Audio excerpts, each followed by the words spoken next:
அனைவருக்கும் வணக்கம். இது நம்ம சேனல் க்ரோ எக்ஸ்பர்ட். 5வது நாளா தொடர்ந்து மார்க்கெட் மறுபடியும் கீழ தான் விழுந்திருக்கு. ஓவரால் நேத்துக்கான மார்க்கெட் அப்டேட் தான் பார்க்க போறோம். வீக்கெண்ட்ல மார்க்கெட் க்ளோஸ் ஆகும்போது கீழ விழுந்து தான் க்ளோஸ் ஆயிருக்கு. 5 நாளுமே மார்க்கெட் செல்ஃப் எடுக்கல. ஓவரால் மார்க்கெட் அப்டேட் பார்க்கறதுக்கு முன்னாடி டிஸ்க்ளைமர், நாம செபி ரெஜிஸ்டர்ட் அட்வைசர் கிடையாது. இந்த என்டையர் வீடியோமே எஜுகேஷனல் பர்பஸ்க்காண்டி மட்டுமே. அதோட கூட share market update, wealth creation, career development, growth ரிலேட்டடா கண்டென்ட் தெரிஞ்சுக்கணும் அப்படின்னா நம்ம சேனலை சப்ஸ்கிரைப் பண்ணிட்டு நம்ம கம்யூனிட்டியில மெம்பரா மாறிடுங்க. ஓவரால் மார்க்கெட் பொறுத்த வரைக்கும் Nifty 50 102 point town, Sensex 331 point town. 5 நாளா கரெக்டா போட்டு அடின்னு அடிச்சு மார்க்கெட் வந்து கீழே தான் விழுந்திருக்கு. க்ரூட் ஆயிலோட பிரைஸ் வந்து $100 போயிடுச்சு. மேல இருந்து நீங்க கணக்கு எடுத்தீங்கன்னா இதுதான் $100 மேல இருந்து ஃபர்ஸ்ட் டைம் ரீச் ஆயிருக்கு. நிஃப்டி மீடியா பொறுத்த வரைக்கும் 1.8% அப்பா இருக்கு. இன்னைக்கான நாள்ல அதுதான் பெஸ்ட் செக்டரா இருக்கு. Nifty IT 0.8%. ஹெச்சிஎல் டெக்கும் விப்ரோவுமே இன்னைக்கான நாள்ல கொஞ்சம் பாசிட்டிவா பெர்ஃபார்ம் பண்ணிருக்கு. பிஎஸ்யூ பேங்க் பொறுத்த வரைக்கும் 0.5% இன்க்ரீஸ் ஆயிருக்கு. நிஃப்டி ஆட்டோ 1.10% கீழே விழுந்திருக்கு. இதுக்கு பின்னாடி இருக்கிறது ஃபியூவல் காஸ்ட் இன்க்ரீஸும் இன்புட் காஸ்ட் இன்க்ரீஸுமே. எனர்ஜி பொறுத்த வரைக்கும் -0.57, metal -0.55, real estate -0.55. So overall market பொறுத்த வரைக்கும் கண்ணா பின்னான்னு போட்டு அடி வாங்கியிருக்கு. இவ்வளோ அடி வாங்கியும் 250 ஸ்டாக் கிட்ட ஓவரால் பாசிட்டிவ் நோட்ல தான் இருந்திருக்கு. ஸோ இந்த வீடியோவில் உள்ள என்ன ரீசன்னால ஸ்டாக்ஸ் வந்து ப்ரிடாமினெண்ட்டாக விழுந்திருக்குங்கிறத பார்த்துடலாம். குளோபல் பொலிட்டிக்கல் டென்ஷன் பொறுத்த வரைக்கும் யுஎஸ் பிரசிடென்ட் வந்து பிராடரா ஒரு மிலிட்ரி ஆக்ஷன் நான் எடுப்பேன், இனிமேல் என்ன நடந்தாலும் அதுக்கு ஈரான் தான் பொறுப்பு அப்படிங்கிற மாதிரி சொல்லிட்டாரு. ஃபியூச்சர்ல ஹவுத்தி அட்டாக்ஸ் வந்து ரெட் சி பக்கம் ஏதாவது நடந்துச்சுன்னா நான் சும்மா விட மாட்டேங்கிற மாதிரி அவர் ஸ்டேட்மெண்ட் கொடுத்திருக்காரு. இந்த ஸ்டேட்மெண்ட்டுக்கு அப்புறம் க்ரூட் ஆயில் வந்து $100 போயிடுச்சு. வெஸ்ட் ஏஷியாவோட ஃபியர் வந்து இன்னும் இன்க்ரீஸ் ஆகிட்டு தான் வருது. வெஸ்ட் ஏஷியா தான் most of the crude plus LNG supply வந்து நடந்துட்டு இருக்கு. ஸோ இந்த பர்டிகுலர் பாயிண்ட் ஆஃப் வியூவில் க்ரூட் ஆயிலோட பிரைஸ் வந்து இறங்குறதுக்கான எந்த ஒரு அறிகுறியும் இல்லை. யுஎஸ் ஃபெடரல் ரிசர்வ் பாலிசி வந்து ஜூலை 29 கிட்ட தள்ளி வச்சிருக்காங்க. இன்ஃப்ளேஷனை மனதில் கொண்டு பிரைஸ் ஹைக் இருக்குமா இல்லையாங்கிற டிஸ்கஷன்ஸ் போகுங்கிற எக்ஸ்பெக்டேஷன்ஸ் இருக்கு. எப்படி போய் முடியுதுங்கிறத நம்ம பார்க்கலாம். ருபி பொறுத்த வரைக்கும் 96.5, 96.7 சொல்லிட்டு 96 அதோட பெஞ்ச் பிரைஸா நிர்ணயிச்சுட்டு அதுக்குள்ளேயே சுத்திக்கிட்டு இருக்கு. ஸோ ஓவரால் பொறுத்த வரைக்கும் புரோக்கரேஜஸ் என்ன சொல்றாங்கன்னா நிஃப்டி வந்து 14% ஃபினான்ஷியல் இயர் 27ல தருங்கிறது அவங்களோட எக்ஸ்பென்ஷனா இருக்கு. இதுக்கு பின்னாடி இருக்க ரீசன், ஒன்ஸ் யூஎஸ் ஈரான் வார் கான்ஃபிளிக் முடிஞ்சதுக்கு அப்புறம் மார்க்கெட் தானாவே ரெக்கவரி கொடுக்குங்கிறது அவங்களோட எக்ஸ்பெக்டேஷனா இருக்கு. ஸோ ஃபினான்ஷியல் இயர் 2027 பொறுத்த வரைக்கும் நிஃப்டியோட டார்கெட் பிரைஸா ஸ்டில் 29,000 கிட்ட கோட் பண்றாங்க. எப்படி இந்த வார் முடியுதுங்கிறத பேஸ் பண்ணி தான் எல்லாமே இருக்கு. ஹெச்எல் டெக் பொறுத்த வரைக்கும் இன்னைக்கான நாள்ல பாசிட்டிவா மூவ் ஆயிருக்கு. இதுக்கு பின்னாடி இருக்க reason, HCL tech first India data center போடுறதுக்கான பிளான்ஸ் போட்டுட்டாங்க. 14,257 கோடி கிட்ட ஒடிசால டேட்டா சென்டர் ஏஐ டேட்டா சென்டருக்கான ப்ரொவிஷன் வச்சுட்டாங்க. ஸோ இது மூலமா ஒரு 5,000 பேருக்காச்சும் இந்த டெக்னாலஜி ரிலேட்டடா வேலை வாய்ப்புகள் ஏற்படுத்தி கொடுக்குங்கிறது இவங்களோட எக்ஸ்பெக்டேஷனா இருக்கு. இது போக சர்வம் ஏஐயோட எம்ஓயூவும் சைன் பண்ணிட்டாங்க ஒடிசா கவர்மெண்டோட. அதுவுமே ரஃபா ஒரு 15,000 கோடி கிட்ட இருக்கு. ஓவரால் எக்ஸல் டெக்கு அடுத்தடுத்த இன்வெஸ்ட்மெண்ட்ஸ் வந்து பிளான் பண்ணிட்டு வராங்க. இன்ஃபோசிஸ் பொறுத்த வரைக்கும் Q1 ஃபினான்ஷியல் 2027 ப்ராஃபிட் 12.2% கிட்ட இயர் ஆன் இயர் இன்க்ரீஸ் ஆயிருக்கு.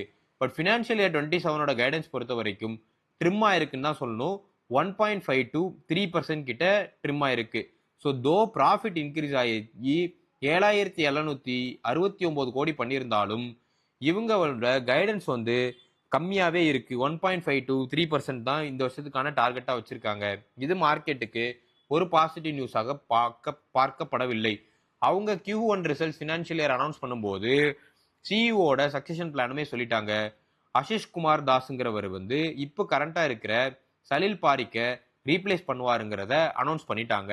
ஐடி பொறுத்த வரைக்கும் விப்ரோ இன்னைக்கான நாள்ல 1.18% கிட்ட அப்பாய் க்ளோஸ் ஆகி நிஃப்டி ஐடியை கொஞ்சம் பேக்கப் பண்ணிருக்குன்னு சொல்லணும். நிஃப்டி ஐடியை இன்னைக்கான நாள்ல ஹெச்சிஎல் டெக்கும் விப்ரோவும் சேர்ந்து காப்பாத்திருக்கு.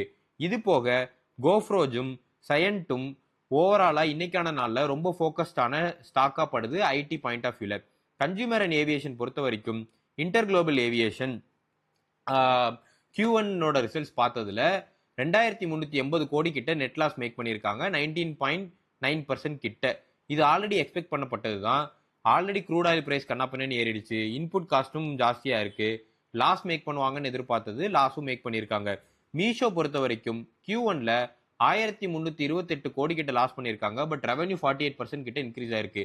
ஒரு கம்பெனி ரெவன்யூ 48% இன்க்ரீஸ் பண்ணி லாஸ் மேக் பண்ணியிருக்காங்கன்னா அவங்களோட ஆப்ரேட்டிங்கை லிவரேஜ் பண்றாங்கன்னு தான் அர்த்தம். ஸோ ஸ்டில் வந்து மீஷோ லாஸ் மேக்கிங் கம்பெனியா இருக்கு. எட்டர்னல் இன்னைக்கான நாளில் நிஃப்டி 50ல worst performer 2.40% down. So overall பொறுத்த வரைக்கும் டாடா கன்சியூமர் ப்ராடக்ட்ஸோட இன்னைக்கான நாள் Q1 ரிசல்ட்ஸ்க்கு அப்புறம் 1.42% கிட்ட overall down. So doctor lab paths and labs வந்து இன்னைக்கான நாளில் அவங்களோட குவார்டர்லி ரிசல்ட்ஸை வந்து அனௌன்ஸ் பண்ணியிருக்காங்க. பேங்கிங் அண்ட் என்பிஎஃப்சி பொறுத்த வரைக்கும் Bank of Baroda, Bank of India, SBI Life, SBI Cards, Shriram Finance எல்லாத்தோட Q1 ஃபினான்ஷியல்ஸும் வந்துருச்சு. அடுத்தடுத்ததை நம்ம அப்கமிங் வீடியோஸில் பார்க்கலாம். ஸ்ரீராம் ஃபினான்ஸ் பொறுத்த வரைக்கும் இன்னைக்கான நாளில் 1.93% கிட்ட ஓவரால் டவுனு. ஸோ பேங்க்ஸ் பொறுத்த வரைக்கும் நிஃப்டி பிஎஸ்சி பேங்க் வந்து 0.5% கிட்ட ஓவரால் இன்க்ரீஸ் ஆயிருக்கு. இது நான் சைக்கிளிக்கலாக தான் பார்க்குறேன். ஆக்சிஸ் பேங்க்கும் 0.48% அப்பு, ஜியோ ஃபினான்ஷியல் சர்வீஸ் 0.78% அப்பு. ஸோ ஓவரால் பொறுத்த வரைக்கும் சூரியோ டே ஸ்மால் ஃபினான்ஸ் பேங்க் வந்து அவங்களோட ப்ராஃபிட்டை வந்து அப்படியே டபுள் பண்ணியிருக்காங்க. ஸோ ஆல்மோஸ்ட் 2.13 டைம்ஸ் கிட்ட ப்ராஃபிட் டபுள் பண்ணியிருக்காங்க. ஸோ இது இந்த பேங்க்குக்கு ஓவரால் ஒரு பாசிட்டிவாக இருக்குது. பட் ஒரு ஸ்மால் ஃபினான்ஸ் பேங்க்கு கொஞ்சம் வாலட்டிலிட்டி இருக்கும், வேல்யூவேஷனும் ஜாஸ்தியாக இருக்குது. வெயிட் பண்ணி பார்த்து என்ட்ராங்க. எனர்ஜி, மெட்டல் அண்ட் இன்ஃப்ரா பொறுத்த வரைக்கும் ஆயில் மார்க்கெட்டிங் கம்பெனிஸு க்ரூட் ஆயிலோட ப்ரைஸ் வந்து $100 போன உடனே மார்ஜின் கம்ப்ரெஷனால 0.46% விழுந்துருச்சு. So BPCL, HPCL, Indian oil இது எல்லாமே நம்ம ஃபிளாக் பண்ணி தான் வைக்கிறோம். மார்க்கெட் அடி வாங்கும் போது இதுவும் அடிதான் வாங்கும். எனர்ஜி பொறுத்த வரைக்கும் 0.57% down, ONGC 1.34% down, Reliance industry 0.64% down. So Reliance industry அட்ராக்டிவான ப்ரைஸில் இருக்குது. கன்சிடர் பண்ணணும்னு நினைக்கிறவங்க அதில் இன்னும் கூட டீப்பாக ஸ்டடி பண்ணி பார்த்துட்டு கன்சிடர் பண்ணுங்க. ஹிந்துஸ்தான் ஜிங்க்கு, சேலு, ஜிண்டல் ஸ்டீலு, வெல்ஸ்பன் கார்ப்பு இது எல்லாத்தோட Q1 ஃபினான்ஷியல் இயர் ரிசல்ட்ஸும் வந்திருக்கு. ஸோ ஓவரால் ஃபினான்ஷியல் இயர் ரிசல்ட்டுக்கு அப்புறம் மெட்டல்ஸ் வந்து 0.55% லோவராக க்ளோஸ் ஆயிருக்கு. ஹிண்டல்கோ வந்து 1.22% down. So NTPC, REC, Concor, ACC, Dalmia Bharat, ஜிசி பவரு, லோதா டெவலப்பர்ஸ் எல்லாத்தோட ரிப்போர்ட்ஸும் வந்திருக்கு. இந்த ரிப்போர்ட்ஸ்க்கு அப்புறம் நிஃப்டி இன்ஃப்ரா வந்து ஆல்மோஸ்ட் 0.5% கிட்ட ஈஸ் ஆயிருக்கு. ரியல் எஸ்டேட் ஸ்டாக் வந்து 0.55% கிட்ட விழுந்திருக்கு. மீடியா இன்னைக்கான நாள்லையும் டாப் கெய்னரா 1.8% கிட்ட க்ரோ ஆயிருக்கு. சிப்லாவோட ப்ராஃபிட் வந்து 1.115 கிட்ட க்ரோ ஆயிருந்தாலும் ஓவரால் மார்க்கெட்ல நிஃப்டி கீழே விழுந்திருக்கு. டாக்டர் ரெட்டி இதுக்கு ப்ரிடாமினண்டா இருக்கிற ரீசன் ஏன்னா யூஎஸோட செமிக்ளோடேட்டோட டாக்டர் ரெட்டியோட ரிப்போர்ட்ஸ் வந்து ரொம்ப மோசமா இருந்துச்சு. அண்ட் யூஎஸ்ல டேரிஃபோட எக்ஸ்பெக்டேஷன்ஸ் இருக்கிறதுனால இன்னைக்கான நாள்லையும் 1.14% டவுன். அதர் செக்மெண்ட்ஸ் பொறுத்த வரைக்கும் எஃப்ஐஎஸ் ஆல்மோஸ்ட் 3000 கோடி கிட்ட வித்திருக்காங்க. டிஏஎஸ் அந்த 3000 கோடியை பேக்கப் பண்ணியிருக்காங்க. இந்தியாவோட மார்க்கெட் ஃபியர் இண்டெக்ஸ் 1.37% கிட்ட ஓவரால் அப்பா இருக்கு. ஸோ ஓவரால் மார்க்கெட்ல எந்த ஒரு குட் நியூஸும் இல்லாதனால மார்க்கெட் இன்னைக்கான நாளில் விழுந்திருக்கு. க்ரூட் ஆயில் $100 போயிருச்சு. கோல்டு அண்ட் சில்வர் பொறுத்த வரைக்கும் இன்னைக்கான நாளில் கோல்டு 24 கேரட் கோல்டு 14,433 ரூபாய் கிட்ட ட்ரேட் ஆகுது. 22 கேரட் கோல்டு 13,230 ரூபாய் கிட்ட ட்ரேட் ஆகுது. சில்வர் பொறுத்த வரைக்கும் 5,000 ருபீஸ் கிட்ட விழுந்து 2,35,000 கிட்ட ட்ரேட் ஆயிட்டு இருக்கு. ருபி டு டாலர் பொறுத்த வரைக்கும் கண்ணா பின்னான் ருபி கீழே விழுந்துட்டு இருக்கு. 97 தொற்றும், அது எந்த ஒரு கவலையும் இல்லை. ஆல்ரெடி எதிர்பார்த்தபடி ருபி 106 போகுங்கிறது என்னோட எக்ஸ்பெக்டேஷனா இருக்கு. டாப் மூவர்ஸ் ஆஃப் மார்க்கெட் நீங்க எடுத்து பார்த்தீங்க அப்படின்னா HCL Tech, Wipro, Cipla, ITC. ITC பொறுத்த வரைக்கும் எஃப்எம்சியில் இன்னைக்கான நாளில் கொஞ்சம் டிஃபென்சிவாக பிளே ஆயிருக்கு. Adani Enterprises, Jio Financial, HDFC Life Insurance, Reliance Industry, Trent, Axis Bank இதெல்லாம் பாசிட்டிவாக க்ரோ ஆயிருக்கு. டாப் லூசர்ஸ் பொறுத்த வரைக்கும் Eternal, Bajaj Finance, Mahindra and Mahindra, Shriram Finance, Bajaj Auto, Bharti Airtel, Tata Consumer Products, ONGC, Hindalco Industry, doctor Reddy. So overall இந்த வீடியோ உங்களுக்கு கண்டிப்பாக பிடிச்சிருக்குன்னு நம்புறேன். வீடியோ க்ளோஸ் பண்ணுறதுக்கு முன்னாடி நமது நண்பர் ஒருத்தர் கமெண்ட் பண்ணியிருந்தாரு, ப்ரோ நமக்கான க்ரோ எக்ஸ்பர்ட்டுக்கான டாப் செலக்டட் ஸ்டாக் லிஸ்ட் போடுங்க, ஃபியூச்சரில் க்ரோ ஆகுங்கிற எக்ஸ்பெக்டேஷன். அதை பற்றி கண்டினியூஸாக நீங்கள் வந்து டெய்லி மார்க்கெட் அப்படின்னு கொடுத்துட்டு வாங்கன்னு சொல்லியிருந்தாரு.